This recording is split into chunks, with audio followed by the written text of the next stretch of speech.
Nós vivemos um tempo de graves e sérias mudanças no nosso país. Já no apagar das luzes do ano de 2009, o presidente da República assinou um decreto de um plano de desenvolvimento dos direitos humanos. O decreto é muito extenso, várias páginas. O português é jurídico, difícil de leitura. Que um presidente da República seja irresponsável o suficiente de dizer que assinou esse decreto sem ler, em qualquer país civilizado, seria suficiente para um impeachment, para que ele já tivesse sido estromeço do Palácio do Planalto.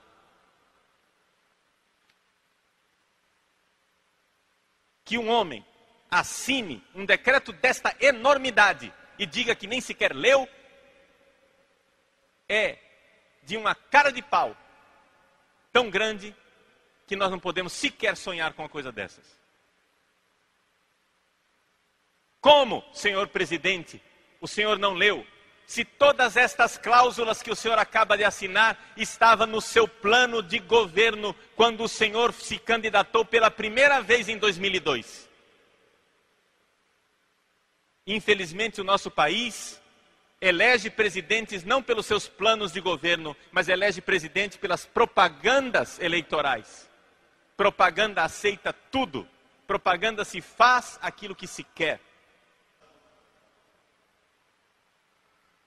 Infelizmente, do outro lado, eles são bem informados, eles têm militância, eles têm constância, eles são aguerridos. Do nosso lado, nós não temos militância nenhuma.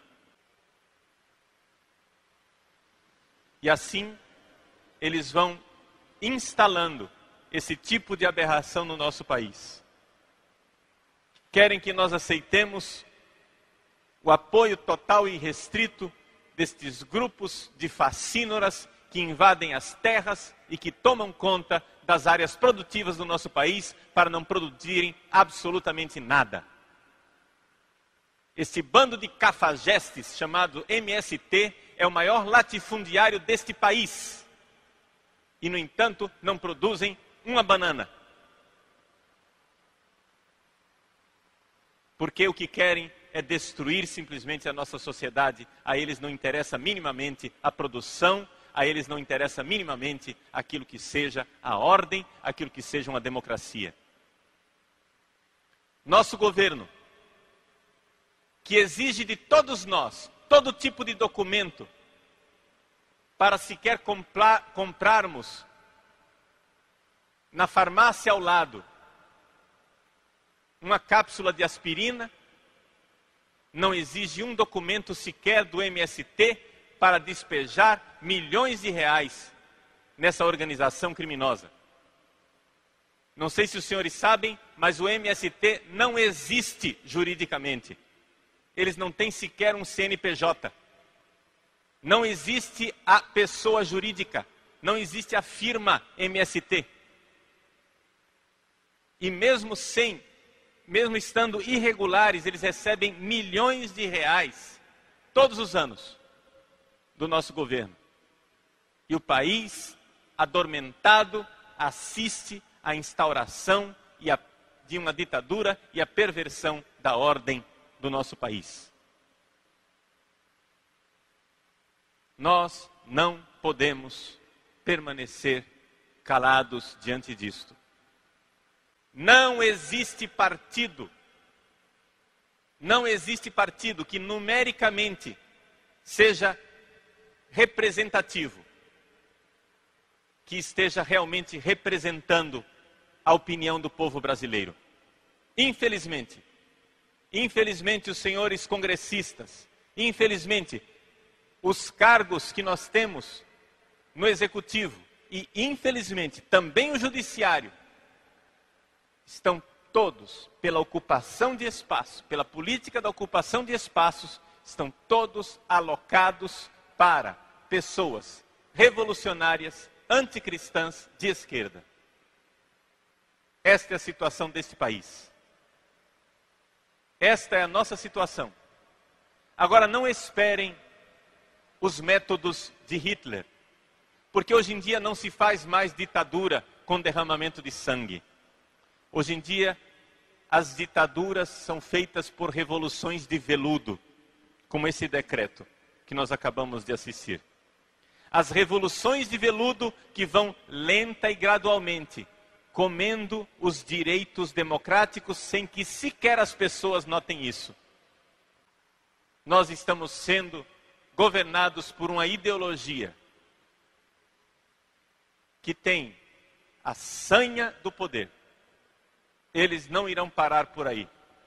Se nós não fizermos ouvir a nossa voz, infelizmente, não existe nenhum movimento organizado para rebater isso tudo. Então, o que podemos fazer de concreto? O que podemos fazer agora é abrir os olhos das pessoas para o que está acontecendo. Para que isto um dia se torne um movimento. Para que isto um dia se torne um movimento de cristãos e não cristãos, amantes da democracia, que queiram deter esta raça de gente, essa raça de malfeitores que desgraçadamente nos governa. Que Deus tenha piedade do nosso país. Nos últimos 8 anos, os brasileiros conheceram a tentação autoritária do governo do PT. Perseguição a jornalistas, ameaças a empresas de comunicação, tentativas de controlar a imprensa. Os brasileiros se encontraram um fantasma da censura. Eu acho que o Brasil vem sendo ameaçado nos seus fundamentos democráticos. Eu acho que o governo que está aí, esse governo, ele é um governo autoritário. O jornalista norte-americano Larry Hotter tem seu visto cancelado e é banido do país por causa de uma reportagem publicada no New York Times. Foi a segunda vez que isso aconteceu na história do Brasil.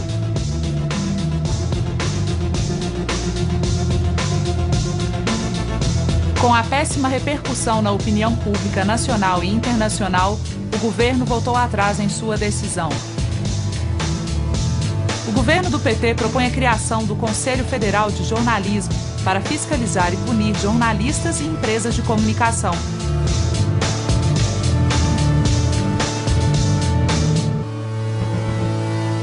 Em 15 de dezembro de 2004, a Câmara dos Deputados arquivou o projeto, mas ele continua vivo, agora no plano de governo de Dilma Rousseff. Boris Casoy, âncora do Jornal da Record, é mais uma vítima da censura e da perseguição política do governo do PT.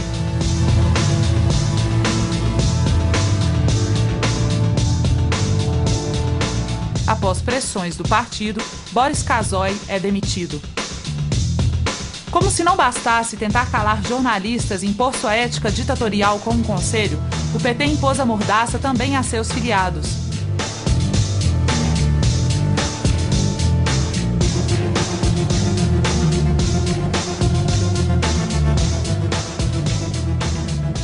Esse ano a gente começou o CQC com censura, né? Nós tivemos uma matéria de 22 minutos censurada. Com o arquivamento do Conselho Federal de Jornalismo, o governo encontrou uma brecha para exercer seu autoritarismo no Plano Nacional de Direitos Humanos.